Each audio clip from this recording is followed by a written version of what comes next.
whatever your faith is, whatever your religion is, it seemed like we were really in church a lot more than we may have been before.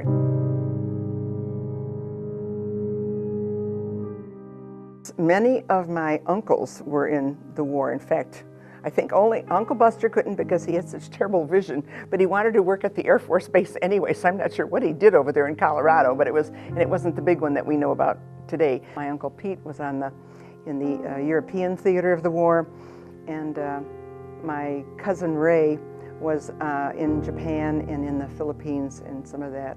They came back, thank you God.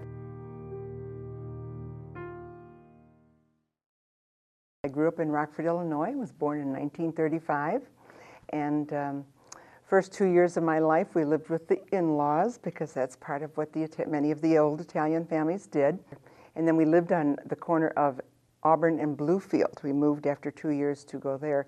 And this was a really wonderful experience for me because being the only child then, we had the freedom to enjoy a place across the street that was called Central Park.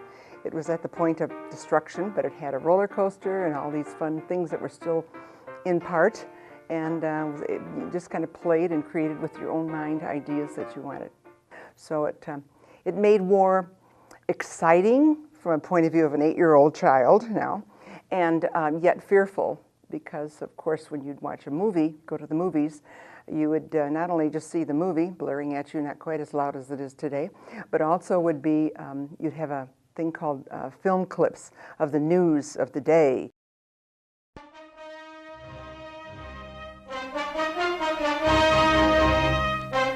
The transport of German troops by sea, which the Allies could impede but could not stop. The British Navy unable to control the narrow, perilous straits of the Skagerrak. Nazi Germany could reinforce the invading army by the water route, a dominant reason why the Allies were compelled to withdraw from southern Norway. My father worked at Ebloy, which was a large plant. Well, first he worked at the paper mill for a couple of years, and then he found there was more money at a place called Ebloy. And it's, well, this place is still, the building is still there, and it was very, very active during World War II because, of course, they had 24-hour periods. They were making various pieces of equipment that went into tanks and projects and armed force material. And the wonderful thing about that was that in those days, we didn't have to have so many special requirements and closing in on people and sometimes their creativity. So I was able to go with him down to the plant. As a child in World War II, all of Shirley's help was wanted and needed. My job as a young child, and we, like I said, we lived on the corner of Auburn and Bluefield, and Auburn was just a 2-lane, some kind of paved road. I don't really remember. They didn't have all the cement and so on like we do today. But being in the country, we were able to collect things.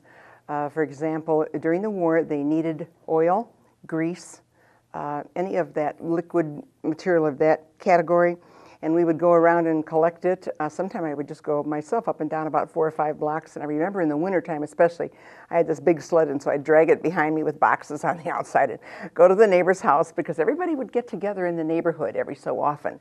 And so then it would come up, for example, oh, don't forget, Shirley's going to be coming around, and if you've got anything that we can then send on, that'd be fine. I also collected, well, people out there did the same thing. They collected tin, probably cans of various kinds, but again, we didn't have a lot of vegetables because we had our own victory garden in the back field that was open. I'll bring that up in a minute. But we also would take the wrappers off of gum, that little thin silver layer. I don't know if it's the same kind today as it was way back when Wrigley's and their double mint and so on was around. And we'd all roll that into a big ball, or if Reynolds Wrap or whatever brand it was out, we would save that too. And anything with metal, because then it could be recycled. So recycling was going on a lot during that wartime. Growing up during World War II, Shirley also dealt with the effects of the Great Depression. I knew that I would have a bicycle, or maybe I would have for a Christmas present a pair of skis or something, and they were just wooden. But to me it was fun, but there weren't a lot of presents like might happen today, so that would definitely be a part that indirectly we were affected by that. Also there was the stamps. You had to get so many, I don't remember how that whole process came through the government, but you were given, the head of the household was given stamps, and then you could buy coffee or sugar or products that were really necessary ones. And we all happened to love butter in our house, but another thing came out during my lifetime, and it was called margarine. And it was in a square box, just like butter would come, but it was pure white. And there was this little round packet about the size of a quarter or 50-cent piece, and it was red, and it was, just stuck there with the butter, and you had to then take it out, put it in a big bowl, and mix it all together. So in the end, it really did look like butter, but it never tasted like butter. During World War II, propaganda was constantly visible to influence the people. While most of you were graduating from high school, we read that a funny little man called Hitler had come into power in Germany. When we would see those videos, they weren't videos, see those clips of world news, and of course you'd see the Japanese probably had the most horrible expression on their face, and somehow pictures were taken of them, and they were stabbing our guys, and so like, oh, how terrible.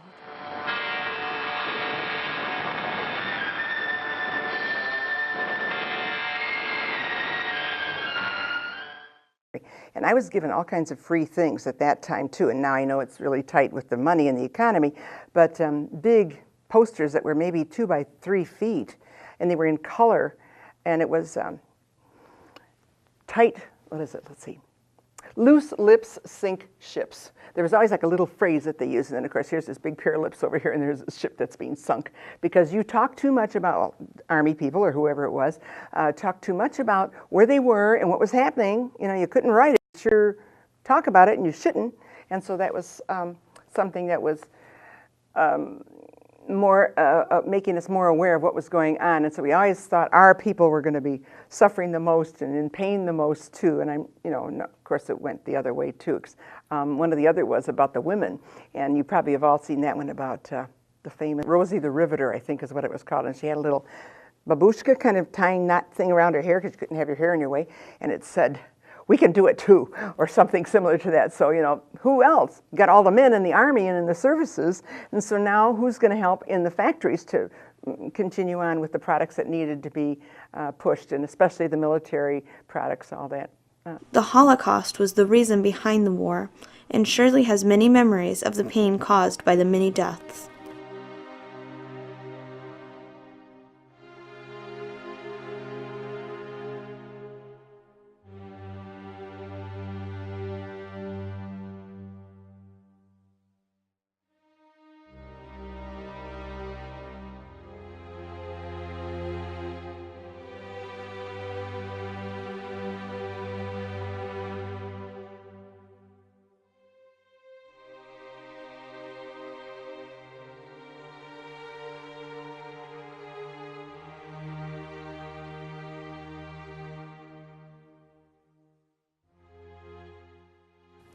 Horrible, horrible. The word comes from the Bible.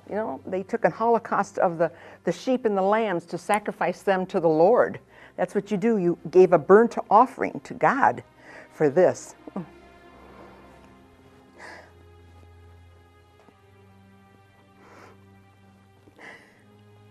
Sorry. And then when I would hear, and I don't know if they still do this, there's a university in Illinois with the professor who was there at one time. I don't know if he's there or not, that's why I'm not mentioning the name of the school, but he would teach that there was no such thing. This is all an imaginary thing. How do you explain that to the soldiers who saw some of this?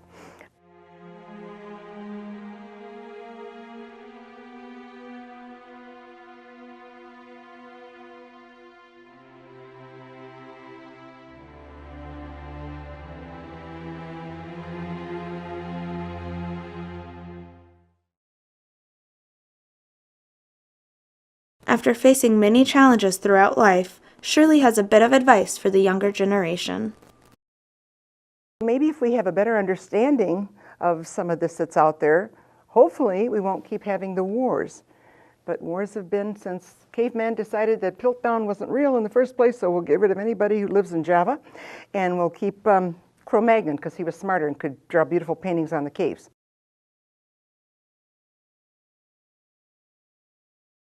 when I met Shirley for the first time, I felt like I was meeting a superstar. I felt like I was meeting a celebrity to meet this person that had watched on screen for so long without ever really knowing. And meeting her was really interesting for me because I did not know what to expect at all. Knowing that this was something so important for somebody made me try to do my best to make it what she needed.